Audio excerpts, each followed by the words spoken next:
You're listening to the Monday Night Community Show with Daniel on BRFM. This is the Daniel Monday Night Community Show on demand through YouTube. Thank you very much for choosing to listen to us through this method.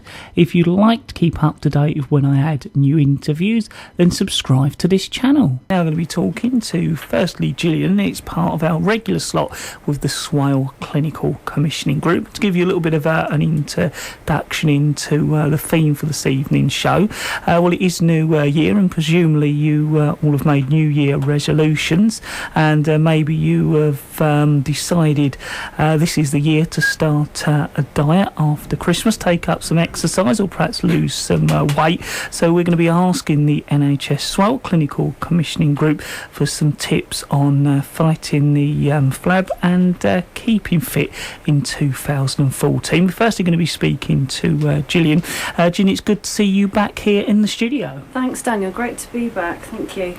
Well, I was wondering if perhaps you could start off with a little bit of an introduction into the Swale Clinical Commissioning Group and remind us what's happened since June as well. Sure. A lot's happened since June and since we were actually started in April, so we've been going for about 9 months now. We're running most of the health services across Swale. That's the Sittingbourne area and also the Isle of Sheppey area as well. So anything from hospital services to community services, mental health services. So most of the services that people see day to day around health, except for GP services. We're a fairly new organisation, but so much has happened since we were set up. We manage services for about 106,000 patients across the area. Budget of 121 million. Sounds an awful lot of money, but it actually works out at only just over £1,000 a person per year. And when you think that a hip replacement costs 5,000, it is used up very quickly, as you can imagine. One of the key things, and the things that are so different about the clinical commissioning group compared to before April last year, is that we're led by GPs. So when we're making decisions about what health services patients would find most useful, we've got a really good reality check around the governing body. So GPs know what's needed, what works, what doesn't work, and what services are going to be best for patients across Swale. And that's such a valuable resource for us. And we're also able to really focus in on what's best for people in Swale. Previous to April, there was a large organisation across Kent and Medway that did its very best to make the best decisions for the whole of Kent, including Swale. Now we're a much smaller organisation. It means we can really focus in on what's best for people in the Sittingbourne and Isle of Sheppey area. And it's been a real joy to see how much has gone well, and we've been able to tackle some really difficult issues as well in the last 9 months to make sure patients are getting the best possible health service they can have. So a lot's happened in that time. Shall I say a bit about my role, actually? Yeah, that would be good, actually. Just to talk about how the governing body of a bit of a mouthful, but Swale Clinical Commissioning Group works. Most of us are GPs, but there are other members like myself who are lay members. I've got a particular task, which is to make sure that whenever we sit round the table and make decisions about services, whether it's this year or next year, what services should be commissioned, what should start, what should be changed, what should stop, that we make sure we listen really closely to what patients are saying in the area. So there's always been a commitment by the NHS to say we're going to listen to patients, and we want to make sure that we listen to patients when we're making the big decisions about what services we should have. But what's really happened now, which is a step change, I think, in making sure patients have a real say, is that on each clinical commissioning group, there's somebody like myself who has a specific role to make sure that patients hear what's happening locally, but also they have a say about what services should be taking place. So we had had an event in November last year, really well attended, and we asked patients to let us know what they thought should continue and what services should be developed going forward into the next financial year. And that was a really valuable event, and we're taking all of that feedback to make sure that when we plan next year, we've got patients' views taken into account. Presumably some of the money goes to encourage people to live more healthier lives.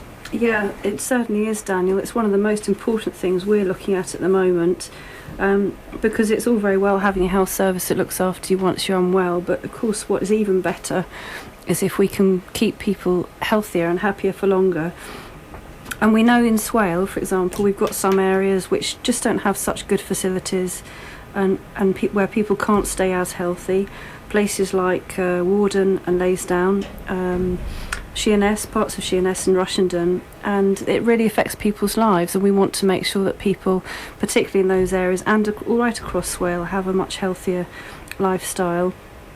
A lot of people think, well, to become healthier I need to change things completely, and actually it's often about small changes in what you're doing already. People might have a slightly poorer diet than they need to have, and it's about making small changes in those sorts of things.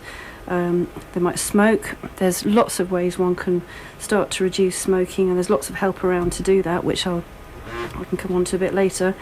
And drinking, and also less exercise. People don't always exercise as much as they can, and quite often when they're talked to about doing more exercise, people will say, well, I haven't got time. But actually, if you do things like going to the shops or taking children to school, quite often instead of going in the car you can walk, and actually just make small changes in what you're doing already to have a much healthier lifestyle.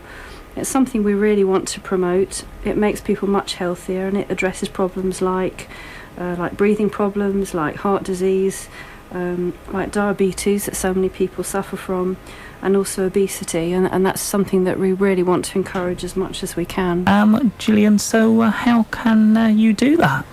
Well, thanks, Daniel. I think, as you mentioned right at the start, it is the new year, and it's often the time when people make resolutions but need a bit of help sometimes to keep them. And we've got a project that's been running for some time now, but certainly will be running quite a few events in this new year of 2014, called the Beats and Breathes Project.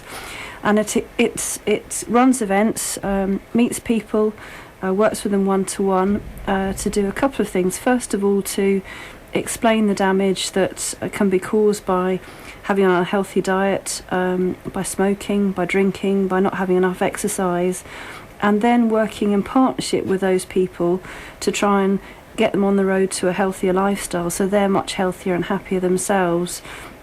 The key is that they want to make changes. The people need to want to make those small changes themselves, and it often is small changes. It's not significant lifestyle changes that often people find too difficult to manage. It's the small changes which are important. We've got a team of nurses and health trainers through Kent Community Health Trust, and they visit different areas across Kent and Medway. We've got a number of them here in the Swale area, and they do health MOTs for people. They weigh them, take their pulse, blood pressure, their body mass index, and also test their cholesterol levels. And then once they've done that, they use that key information to give very tailored, specific advice to individuals so that they can look at how they can adjust their lifestyle in small ways to be much healthier. There's a leaflet often that goes with the advice so that people can take it away with them. They can have a plan that they can work on week to week, so that it keeps them on track in terms of the things that they've agreed with their health trainer or nurse. And examples of the kind of things and the kind of advice that people have had in the past are things like, I mentioned it before briefly, but things like if you're going to the shops, if you can stop using a car and walk occasionally, that's a really, really positive thing. And if you're regularly using lifts, try and use the stairs. If you're looking, it's the new year, if you're looking at doing something interesting, a new hobby, thinking about doing something like dancing or cycling or swimming on a regular basis, it's the regular exercise which is so useful. And then on the eating front, just small things like you don't need to change your diet, but just cook it differently, for example. So grilling food instead of frying it, and other ways of cooking things in a healthier way. And of course, what so many people struggle with is cutting back on smoking. And again, that's something which people often need support in doing because it is so difficult for many. And there's some really useful hints through the Beats and Breathes projects about how people can do that. And that's, again, done on a one-to-one basis, so it's very much tailored to the individual, and that's so key. The last one, a big one for us at the clinical commissioning group, is of course alcohol. Many people do tend to drink slightly over the limit, and often they meet friends in the pub socially. Sometimes it's just as easy to meet them in a cafe, and it actually reduces the amount that people drink, which can only be a good thing, and leads people to a healthier way of life. So small changes can make a major difference, and the Beats and Breathes project is a really good way of doing that, and tailoring services to individuals who want to make those small changes so that they can have a healthier 2014. And Jen, you mentioned health trainers, so I was wondering if you could perhaps tell us a little bit more about that. Yes, thanks Daniel, certainly. Health trainers and nurses are key to our Beats and Breathes project that I mentioned earlier.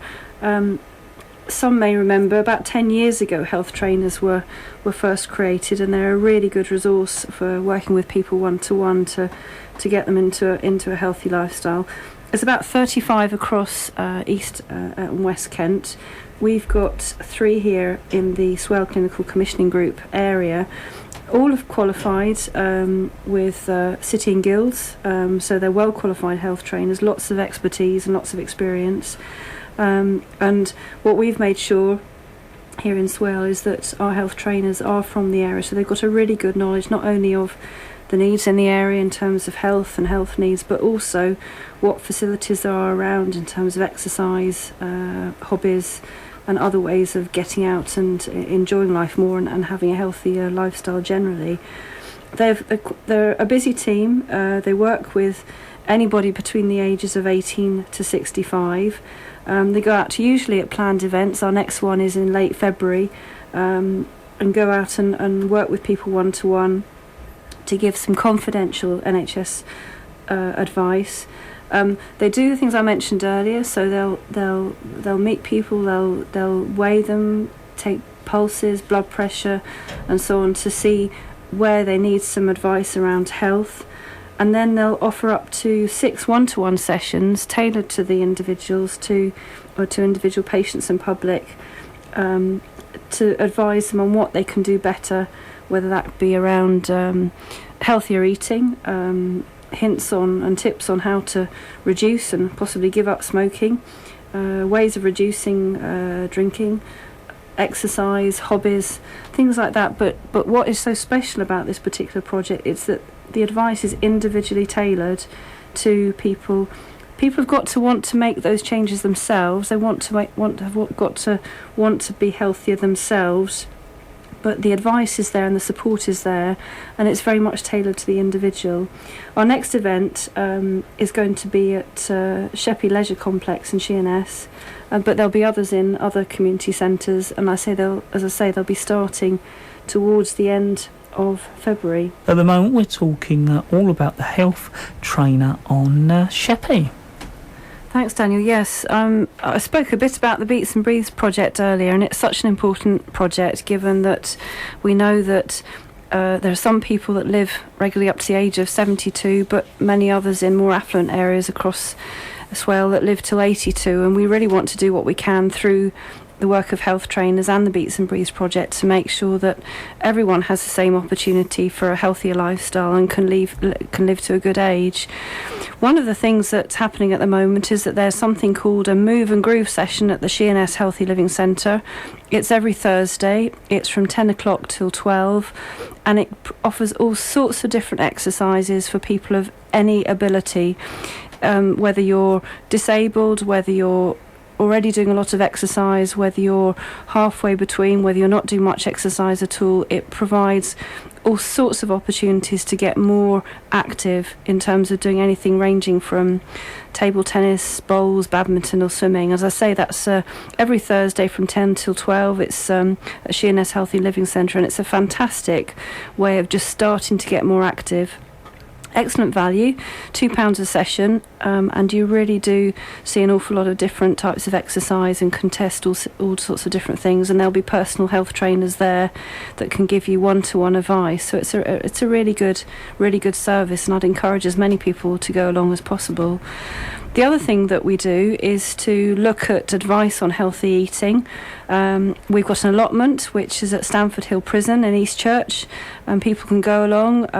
If they can't get there themselves under their own steam, we can offer minibus transport, and we do a couple of things there. We give advice about how to grow and get people hands-on to grow vegetables, fresh vegetables, so tomatoes, potatoes, garlic, onions, chilies, peas, lettuce, celery, beans, and even strawberries, and also give advice about healthy ways of cooking those things as well, so that people can not only learn about how to grow things like that at home, also take some away, and also get some advice on how to cook as well. So there's some really good schemes going on, which I'd really encourage people to think quite seriously about getting involved in.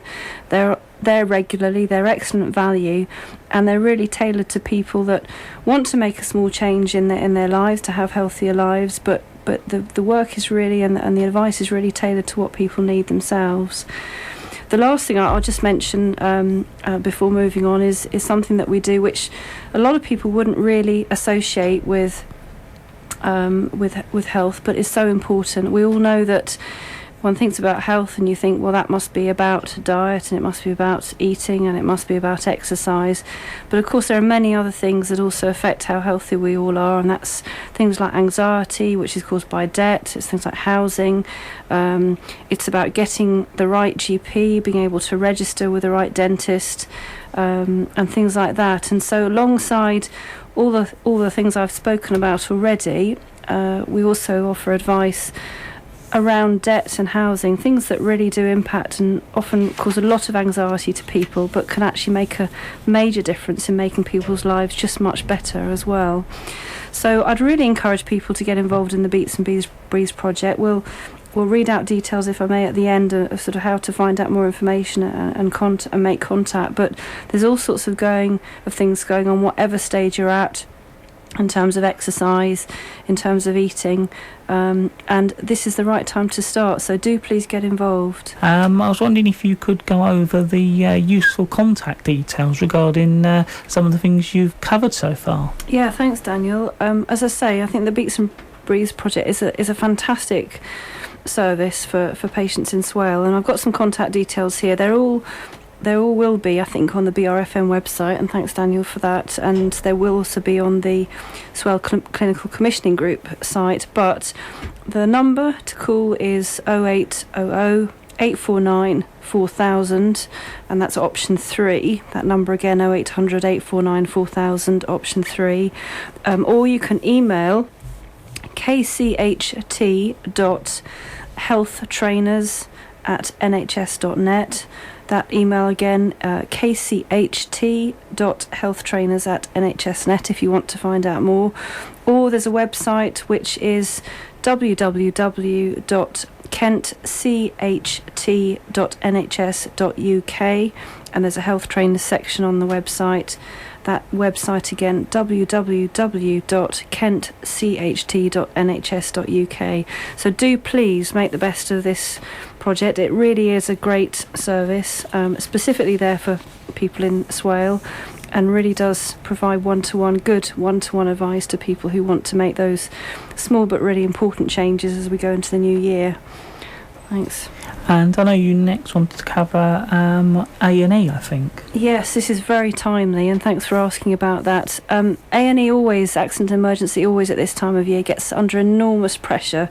So many people feel sick, they're not sure where to go to, and they often sort of hit the default button in their own minds and end up in A&E because perhaps their GP is closed or they're not sure where to go to. And quite often it's not the best place to go to. It often have long waits there. They're often not able to deal with the particular issues that people have, because there might be something that can be much better dealt with by a GP or somebody else. So I wanted, and thanks for giving me the opportunity, just to give listeners information about particularly 2 excellent sources of information that are really easy to use if you're ever concerned and you think you might need to go to A&E but aren't sure or want some further advice. First of all, if you're not feeling very well, as always, the first port of call is your GP. If it's within hours and they think that you are quite unwell, they usually try to do their very best to make sure they can see you the same day. But also pharmacists provide excellent advice. They're highly qualified clinicians and they can often over the counter provide some really good advice.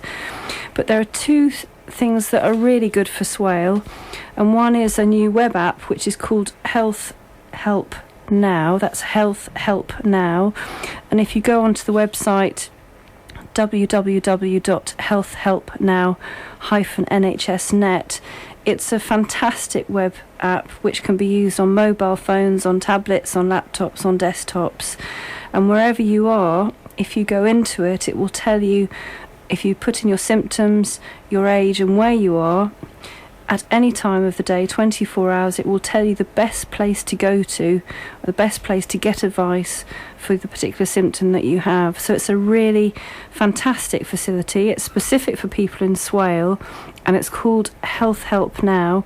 Recently launched at the very end of last year, and a really fantastic service, so that people don't have to think about, well, I'm not feeling very well, where should I go to? I'll have to look through the phone book, I haven't got time, I'm not feeling very well. They can just go straight onto this app, Health Help Now, and it will tell them where to go, and whatever time of the day or night.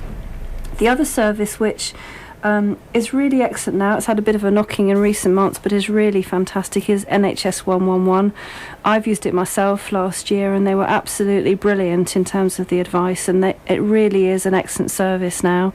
The Swale Clinical Commissioning Group have worked so hard to make sure that it is a good service. We manage and work with South East Coast Ambulance Service to run the NHS 111 service. We've put in GPs to make sure that you've got really good expertise at the end of the phone, and it's a free service. So with those two together, the Health Help Now but also NHS 111, which is both are completely free, there's some really good ways of finding out the best place to go to if you're not feeling too well, whether it's an accident, whether it's an emergency or something less serious. Because, as I said right at the start of this, it's not always best to go to accident and emergency. Quite often you can't get the treatment that you need as fast as you would like it, and there are many other services, particularly in Swale, that are much better to go to, which will see you much faster. So I hope that gives a bit of an idea of where people can go to in future. If you're not feeling too well, think about the different places that you can go to, and these two sources, NHS 111, Health Help Now, are really excellent, and I'd encourage people to try both of those. Well, Gillian, if you're happy you've covered everything, I'd like to thank you very much for coming along and covering all those areas as part of a regular slot with the Swale Clinical Commissioning Group. Well, thank you very much. It's been really great to come in today. Thanks, Daniel. That is Gillian here at BRFM 95.6, the Monday night community show this evening.